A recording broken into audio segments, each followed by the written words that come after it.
the minds of everyone right now, will the cost of Thanksgiving dinner gobble up your pocketbook? And if you are heading out of town for the holiday, will gas prices give you heartburn? CBS News has a new price tracker that shows just how much you'll be paying for some of these items and more. So joining us to talk about that is John Kelly. He's Vice President of Data Journalism with CBS News. John, we appreciate you being with us. Thanks for having me. Yeah, so tell us about this price tracker and how it can help with everything from the gas pump to utilities and bigger ticket items. Right. What we wanted to be able to do was to give people a way to look at and compare over time the prices of the kind of things we're buying all the time. Everything from milk and eggs and groceries to gasoline and the rent.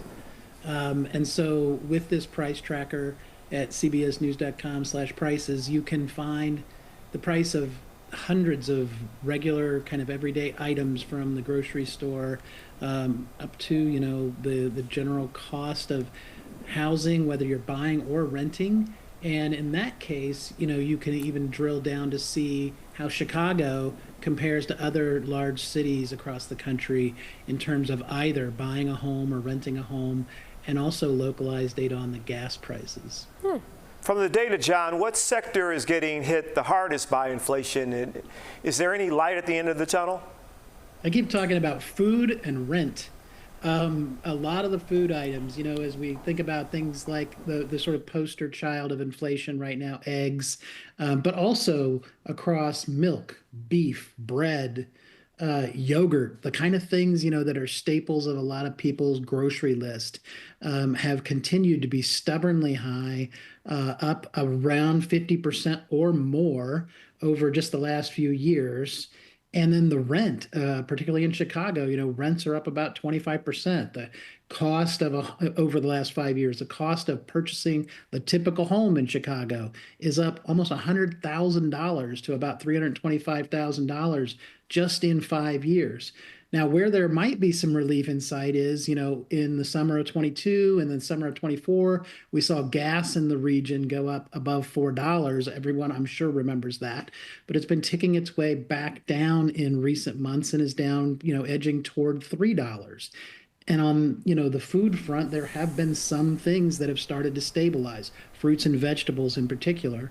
And of course, we talked a little bit earlier about, that the housing is driven, by interest rates. And we've seen some movement on that from the federal government related to interest rates that experts are hoping is going to maybe help stabilize or even bring those prices a little bit, down a little bit to help people out. Right. So, John, walk me through this as practically as you can. Let's say I'm going to the store, for the milk and the bread and a few other Thanksgiving items. How can I use Price Checker beforehand to hopefully lower my bill on the back end? Yeah, you can go there and look up individual items and see. And right at the top of the page right now, temporarily, we have, a list of a dozen or so staples, right? And the thing that I would point out is that there are a couple of things that are really gotten off the charts higher. Sweet potatoes doubled in price since just last year. Cranberries up about 16%, as you mentioned earlier, from last year. But the most expensive item that most people are going to put on the table, the biggest investment we're probably going to make for dinner, right, is the whole turkey. And that is down 16%. Also down pumpkins that we used, the canned pumpkin that we used to make pies with. Yum. John Kelly, great to be with you, Vice President of Data Journalism with CBS News. Thanks, John.